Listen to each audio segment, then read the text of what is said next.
हरे कृष्णा, राधे राधे। श्रावण मास में भगवान भोले की पूजा जप तप करने से मनुष्य के सारे पापों से मुक्ति मिल जाती है और उन्हें अपने सारे कष्टों से मुक्ति प्राप्त हो जाती है। इसलिए सावन महीने में हमें भगवान भोले की ज़्यादा से ज़्यादा पूजा अर्चना करनी चाहिए। सावन महीने के आने वाले सोमवार का व्रत भी रख सकते हैं तथा भगवान को जल अर्पित कर रोज भगवान का रुद्र अभिषेक के जल अर्पित कर सकते हैं, जिससे हमारी आने वाली सारी विपत्तियां दूर हो जाती है और हमारी सारी मनोकामनाएं पूर्ण होती हैं। आज हम श्रावण मास के पहले महत्तम अध्याय को शुरू करते हैं। सौनक बोले, हे सूत, हे महाभाग, हे व्यास शिष्य, हे अलकमस, आपके मुख कमल से अनेक आख्यानों को सुनते हुए हम लोगों को तृप्ति नहीं होती, अपितु बार बार सुनने की इच्छा बढ़ती जा रही है। तुला राशि में स्थित सूर्य में कार्तिक मास का मातम्य, मकर राशि में माघ मास का मातम्य और मेष राशि में सूर्य बैसाख मास का मातम्य और इसके साथ साथ उन मासों का जो धर्म है उनके बारे आपने भली भांति कह दिया है। यदि आपके मत में इससे भी अधिक महिमा में कोई मास है तो भगवत प्रिय कोई धर्म हो तो आप उसे अवश्य कहिए, जिससे सुनकर कुछ न सुन के हमारी इच्छा न हो। वक्ता को श्रद्धालु श्रोता के समक्ष कुछ भी छिपाना नहीं चाहिए। सूत जी बोले, हे मुनियो, आप सभी लोग सुने, मैं आप लोगों को वाक्य गौरव से अत्यंत संतुष्ट। आप लोगों के समक्ष मेरे लिए कुछ भी गोपनीय नहीं है। दम रहित होना, अस्तित्व, सठता और परित्याग, उत्तम भक्ति, सुनने की इच्छा, विनम्रता, ब्राह्मणों के प्रति भक्ति परायणता, सुशीलता, मन की स्थिरता, पवित्रता, तपस्विता और अनसूया, ये श्रोता के 12 गुण बताए गए हैं। वे सभी आप लोगों में विद्यमान हैं, अतः मैं आप लोगों को प्रसन्न होकर उस तत्व का वर्णन करता हूँ। एक समय प्रतिभाशाली सनंद कुमार ने धर्म को जानने की इच्छा से परम भक्ति से युक्त होकर विनम्रता पूर्वक ईश्वर भगवान शिव से पूछा। सनंद कुमार बोले, योग के द्वारा आराधनीय चरण कमल वाले हे देवादिदेव, हे माँ बाग, हमने आपसे अनेक व्रतों तथा बहुत प्रकार के धर्मों का श्रवण किया है, फिर हम लोगों के मन में सुनने की अभिलाषा है।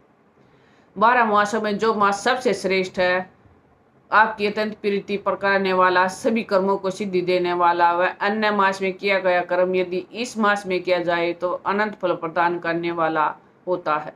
हे देव, उस मास को बताने की कृपया कीजिए, साथ ही लोकानुग्रह की कामना से उस मास को सभी धर्मों का वर्णन कीजिए।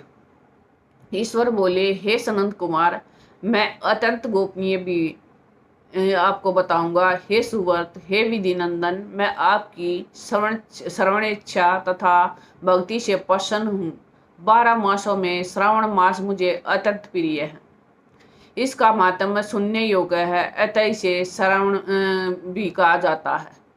इस मास में श्रावण या नक्षर युक्त पूर्णिमा होती है, इस कारण से भी इसे श्रावण कहा गया है। इसके मातम्य के श्रवण मात्र से यह सिद्धि प्रदान करने वाला, इसलिए भी यह श्रवण संज्ञा वाला है। निर्मलता गुण के कारण यह आकाश के सदस्य, इसलिए नभा कहा गया है। इस श्रावण मास में धर्मों की गणना करने से इस पृथ्वीलोक में कौन समर्थ हो सकता है। जिसके फल का संपूर्ण रूप में वर्णन करने के लिए ब्रह्मा जी 4 मुख वाले, जिसके फल की महिमा को देखने के लिए इंद्र 1000 नेत्रों से युक्त हुए, जिसके फल को कहने के लिए शेषनाग 2000 जीवाओं से संपन्न हुए, अधिक कहने से क्या प्रयोजन। इसके माध्यम को देखने और कहने में कोई भी समर्थ नहीं है। हे मुनि, अन्य मासिस की एक कला को भी नहीं प्राप्त कर सकते। इन सभी व्रतों तथा धर्मों से युक्त यह सभी धर्मों तथा व्रतों से युक्त है। इस महीने में एक भी दिन ऐसा नहीं होता जो व्रत से रहित दिखाई देता है। इस माह में प्राय सभी तिथियां व्रत युक्त है। इसके माध्यम ने संदर्भ में मैंने जो कहा है वह केवल प्रशंसा मात्र नहीं है। अतः जिज्ञासु भक्तों, अर्थ की कामना करने वाले, मोक्ष की अभिलाषा रखने वाले, अपने अपने अभीष्ट की आकांक्षा रखने वाले, चारों प्रकार के लोग, ब्रह्मचार्य, गृहस्थ, वानप्रस्थ, संन्यास आश्रम वाले इस श्रावण मास के व्रत अनुष्ठान करना चाहिए। सनंद कुमार बोले, हे भगवान, ये सतम, आपने जो कहा कि इस मास में सभी दिन व तिथियां व्रत से रहित नहीं है, तो आप उन्हें बताएं किस तिथि में और किस दिन कौन सा व्रत होता है, उस व्रत के अधिकारी कौन है, उस व्रत का फल क्या है, किस किस ने इस व्रत को किया, उसका उद्यापन की विधि क्या है, प्रधान पूजन कहाँ से और जागरण करने की विधि क्या है, उसके देवता कौन है, देवता की किस देवता की पूजा करनी चाहिए, पूजन सामग्री क्या क्या होनी चाहिए, किस व्रत का कौन सा समय होना चाहिए, वह सब आप मुझसे बताएं।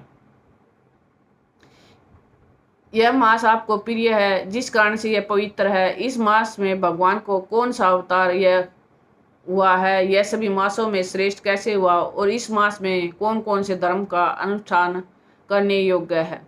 हे प्रभु, यह सब बताएं। आपके समक्ष मुझ अज्ञानी का प्रसन्न करने में कितना ज्ञान हो सकता है, अतः आप संपूर्ण रूप से बताएं। हे कृपालो, मेरे पूछने के अतिरिक्त भी जो जो शेष रह गया उसे भी सब लोगों के उद्धार के लिए आप क्या करके बताएं।